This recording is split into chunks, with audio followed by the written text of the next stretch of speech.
warahmatullahi wabarakatuh. Perkenalkan, nama saya Ria Priyani dengan NPM 10-12-077, kelas G2 Manajemen. Saya akan menjelaskan tentang laporan laba rugi.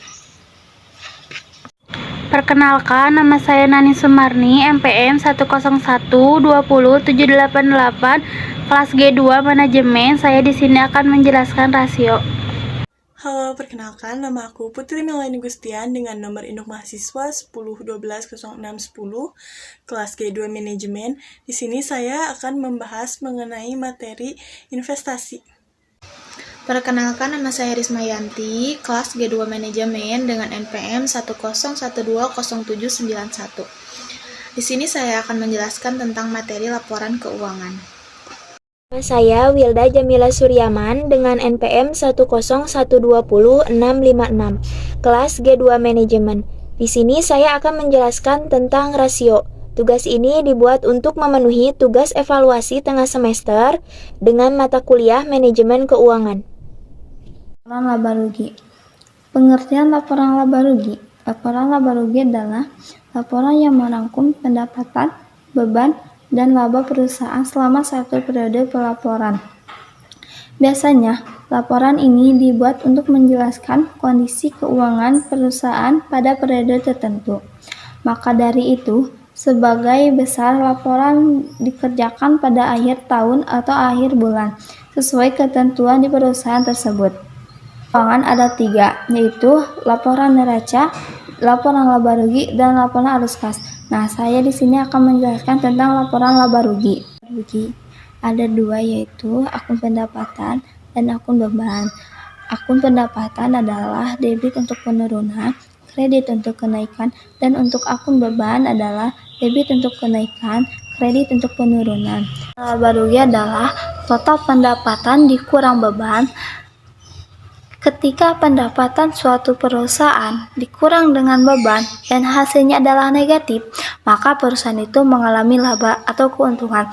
Tetapi ketika pendapatan dikurang beban, itu hasilnya adalah negatif, maka perusahaan mengalami rugi. Contoh soal PT Makmur, laporan laba rugi untuk tahun yang berakhir pada tanggal 29 Januari 2015. Nama akun pendapatan, debit, kredit, hasil penjualan berada di kredit dan hasil beban berada di debit. Keduanya dikurang dan hasilnya menjadi laba bersih. Pada kesempatan hari ini, saya akan menjelaskan materi tentang laporan keuangan.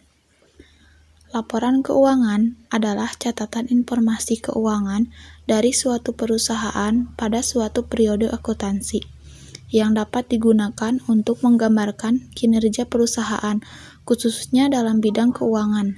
Laporan keuangan berisi banyak informasi berguna yang membantu manajer dalam menilai kekuatan dan kelemahan perusahaan, serta mengukur dapat yang diharapkan dari berbagai proposal. Di bawah ini ada rumus laporan keuangan. Yang ke-1 yaitu modal awal ditambah laba bersih dikurangi FRIP sama dengan modal akhir. Yang kedua yaitu modal akhir dikurangi laba bersih ditambah PRIP sama dengan modal akhir. Fungsi laporan keuangan. Investor dan analis keuangan mengandalkan data keuangan untuk menganalisis kinerja perusahaan dan membuat prediksi tentang arah masa depan harga saham perusahaan. Salah satu sumber terpenting dari data keuangan yang andal dan diaudit adalah laporan tahunan, yang berisi laporan keuangan perusahaan. Laporan keuangan digunakan oleh investor, analis pasar, dan kreditor untuk mengevaluasi kesehatan keuangan dan potensi pendapatan perusahaan. 3 laporan keuangan utama adalah neraca, laporan laba rugi, dan laporan arus kas. Laporan perubahan ekuitas PT Makmur untuk tahun yang berakhir pada tanggal 29 Januari 2015 yaitu modal awalnya sebesar Rp685.300.000. Laba ruginya yaitu Rp663.200.000. Jadi, hasil modal awal ditambah laba rugi yaitu Rp1.348.500.000. Untuk PRIP-nya yaitu Rp135 juta. Jadi, kenaikan pada ekuitas pemilik adalah Rp1.213.500.000. Untuk modal akhirnya adalah Rp1.213.500.000. Yang kedua ada neraca saldo setelah penutupan pada tanggal 29 Januari 2015. Pada neraca saldo ini terdapat nama akun, debit, dan kredit. Untuk nama akunnya yaitu kas, piutang usaha, persediaan, perkiraan barang retur, asuransi dibayar di muka, perlengkapan toko, peralatan toko, akumulasi penyusutan peralatan toko, utang usaha, utang gaji, utang pengembalian dana, dan modal. Dan terakhir yaitu total untuk mengetahui hasil dari debit dan kredit, apakah balance atau tidak. Untuk debit dan kredit, penyimpanannya yaitu sesuai saldo normal dari akun masing-masing. Pada kesempatan hari ini, saya akan menjelaskan tentang rasio likuiditas. Rasio likuiditas ini memberikan gambaran kemampuan perusahaan untuk membayar hutang yang jatuh tempo dalam 1 tahun. Kita akan membahas dulu rasio lancar. Sebagai berikut. Rumusnya, aktiva lancar dibagi utang lancar. Contohnya, aktiva lancar dibagi utang lancar 1000 dibagi 310 hasilnya 3,22. Maka aktiva lancar untuk tahun 2014 aktiva lancar 1000 didapatkan dari neraca. Kemudian utang lancarnya 310. Jadi kalau kita memiliki neraca ini, maka untuk mendapatkan angka-angka rasionya mudah. Nah, kemudian saya ingin tunjukkan hasilnya 3,22. Artinya, jadi setiap Rp1 utang lancar itu perusahaan memiliki Rp3,22 aktiva lancar. Jadi rata-rata intusinya 4,3. Kemudian rasio cepat. Aktiva lancar persediaan dikurangi utang lancar. Nah, rasio ini merupakan perbandingan jumlah aktiva setelah dikurangi persediaan. Kalau rasio cepat ini, aktiva lancar dikurangi persediaan dibagi dengan utang lancar. Persediaan tidak dimasukkan ke dalam perhitungannya rasio karena persediaan merupakan komponen unsur yang paling rendah tingkat likuidnya. Contohnya, aktiva lancar persediaan dikurangi utang lancar. 1000 dikurangi 615 hasilnya 390. Setelah itu utang lancarnya dibagikan lagi 615 dibagi 390 hasilnya 1,57. Rasio manajemen aset ini memberikan gambaran terkait seberapa efisien perusahaan dalam menggunakan asetnya. Rasio berputaran persediaan. Rasio ini digunakan untuk mengukur seberapa lama waktu yang dibutuhkan perusahaan untuk menjual persediaan. Semakin cepat perusahaan menjualnya, maka akan mempengaruhi laba yang dihasilkan.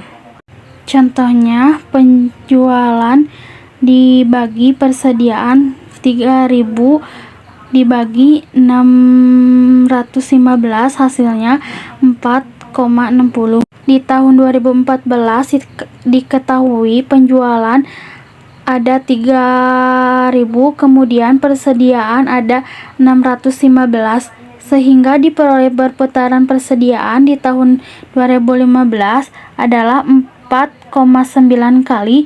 Dengan cara yang sama, rasio perputaran persediaan di tahun 2014 adalah 6,9 kali, sementara rata-ratanya industri 10,9 kali. Nah, yang tadi sudah saya katakan, semakin tinggi rasio berputaran persediaan berarti semakin baik, artinya semakin cepat produk atau barang dagangan itu terjual. Saya akan menjelaskan materi tentang analisis rasio laporan keuangan. Yang ketiga ada pengertian rasio manajemen utang, yaitu rasio manajemen aktiva mengetahui sejauh mana kemampuan perusahaan memenuhi kewajiban jangka panjang atau utang perusahaan yang digunakan untuk membiayai seluruh aktivitas perusahaan. Di sini ada manajemen utang terdiri dari debit rasio, mengetahui persentase dana yang disediakan oleh kreditur, times interest earned atau TIE, mengukur seberapa besar laba operasi dapat menurun sampai perusahaan tidak dapat memenuhi beban bunga tahunan, fixed charge coverage ratio, hampir serupa dengan rasio TIE. Namun mengakui bahwa banyak aktiva perusahaan yang di-list dan harus melakukan pembayaran dana pelunasan, berdasarkan uraian di atas, maka inventory turnover dan days sales outstanding termasuk rasio manajemen aktiva dan debit rasio termasuk manajemen utang. Di sini ada rumus rasio utang. Yang pertama, ada total utang terhadap total modal.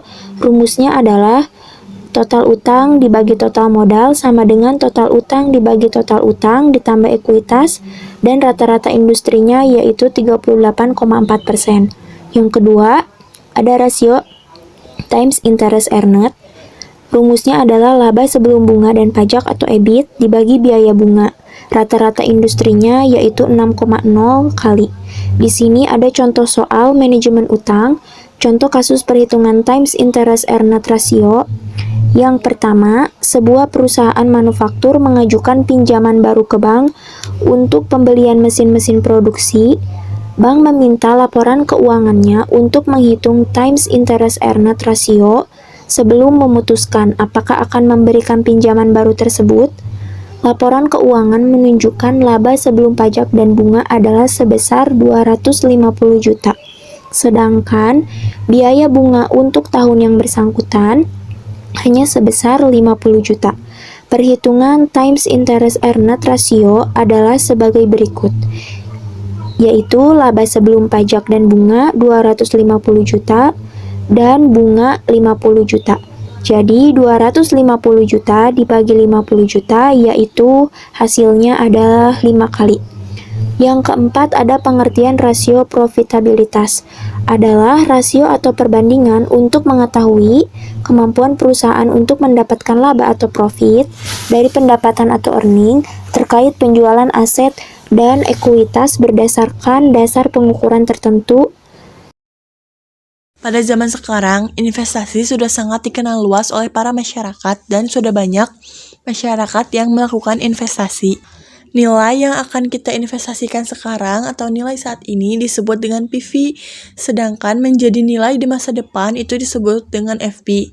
Berikut adalah beberapa istilah-istilah yang akan kita temui.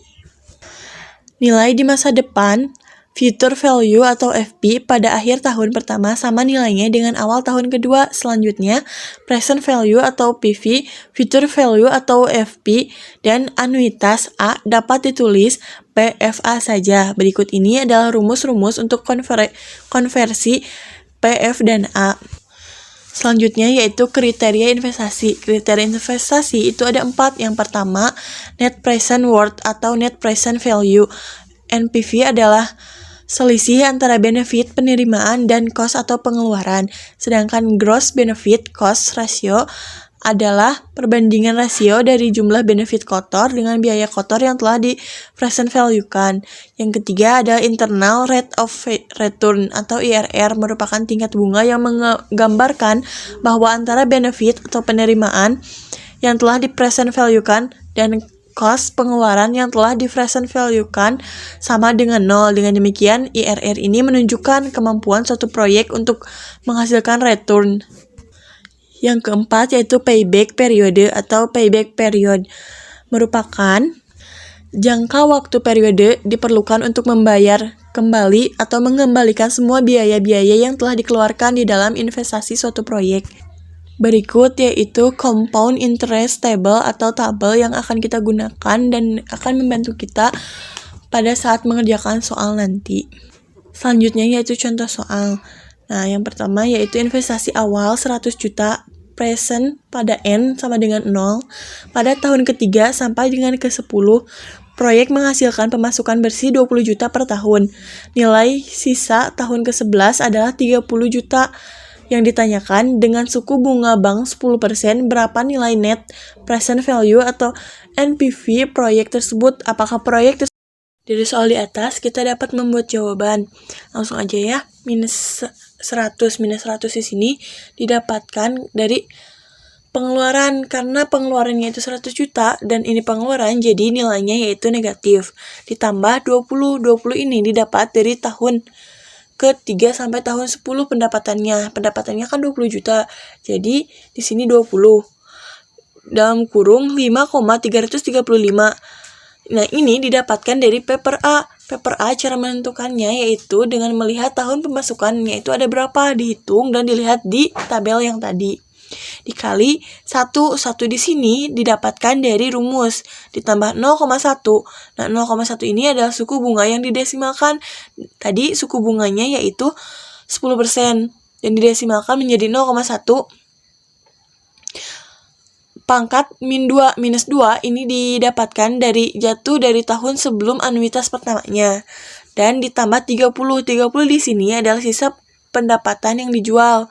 Sedangkan 0,3505 itu adalah paper F. Paper F ini cara menentukannya yaitu dilihat dari tahun baris terakhir. Nah, dan setelah itu dilihat di tabel yang tadi. Setelah dijumlahkan, hasilnya yaitu minus 1,29 juta rupiah. Nah, karena NPV-nya negatif, maka proyek tersebut dinyatakan tidak layak.